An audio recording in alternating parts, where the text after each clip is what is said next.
Picture this. It's 1971. A man pulls off one of the boldest crimes you can possibly imagine. He hijacks a plane, gets a huge pile of cash, and then, with a parachute, he just disappears into the night sky. He was never seen again, and his real identity, still a complete mystery. And that's the big question, isn't it? The one that's kept people guessing for more than 50 years. D.B. Cooper. That isn't even his real name. It was just the alias he used to buy his plane ticket, but it's a name that would go down in history. All right, so our story kicks off on November 24th, 1971. That's the day before Thanksgiving. A quiet man in a business suit boards Northwest Orient Airlines Flight 305. It's just a short flight, Portland to Seattle. He looked totally normal, just another guy on a business trip. Nobody gave him a second thought. What's really wild is just how smoothly he executed his whole plan. I mean, from the second he stepped on that plane to the moment he jumped out, every single step seems like it was planned down to the last detail. He was polite, he was calm, and he was completely in charge.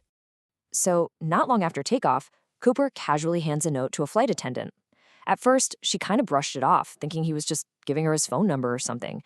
But he leaned in and quietly told her she'd better read it. And the note? It said he had a bomb in his briefcase. He even opened it up for a second to show her this terrifying jumble of wires and red sticks. The hijacking was on. And his demands were so specific.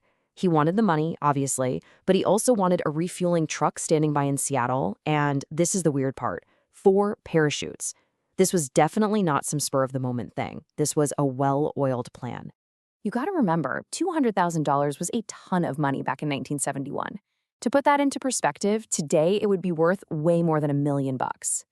You can just imagine the authorities on the ground scrambling to get all that cash together in unmarked $20 bills, just like he asked. Which brings us to one of the biggest head-scratchers of the whole case. Why 4 parachutes? Was he trying to make it seem like he might take hostages with him when he jumped, or was it a super clever way to make sure the authorities didn't try to give him a faulty chute, since he could just make someone else jump with one? To this day, nobody knows for sure. So the plane lands in Seattle, the exchange goes off perfectly, the passengers get off the plane, and Cooper gets his cash and his parachutes. But the whole ordeal was far from over. In fact, you could say the most unbelievable part of his plan was just getting started. Right? So with the ransom and the parachutes on board, Cooper tells the pilots to take off again. This time, he wants them to fly towards Mexico City. That Boeing 727 was now his own private escape pod, flying off into the night with a terrified skeleton crew. Okay, so let's just talk about the conditions for his escape, because they were, to put it lightly, absolutely insane. He was jumping in the middle of a pitch-black night right into a nasty storm with heavy rain and wind over a massive, rugged, and completely unforgiving wilderness. The odds of surviving that? Almost zero. And then, somewhere between Seattle and Reno, it happened. The pilots up in the cockpit noticed a change in the cabin's air pressure.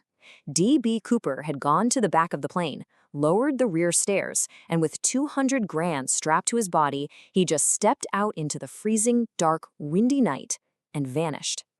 As soon as that plane landed safely, the next part of this whole crazy story began. The search. But see, Cooper had basically jumped into a black hole, leaving the police with almost nothing to go on. And I mean, the scale of this search was just enormous. The FBI, local police, they had massive ground searches, planes in the air, combing the entire area where they thought he might have landed. They talked to hundreds of people. And the result? Absolutely nothing. No parachute, no briefcase, no body, and not a single trace of D.B. Cooper. For nearly a decade, that trail was ice cold. It really looked like this was a mystery that would never, ever be solved. But then, in 1980, something totally unexpected happened.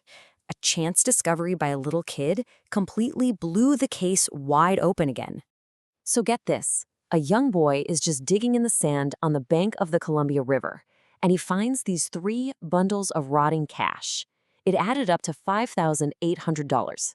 The FBI got their hands on it, checked the serial numbers, and they got a perfect match. This was Cooper's ransom money. Now, this was a huge breakthrough, right?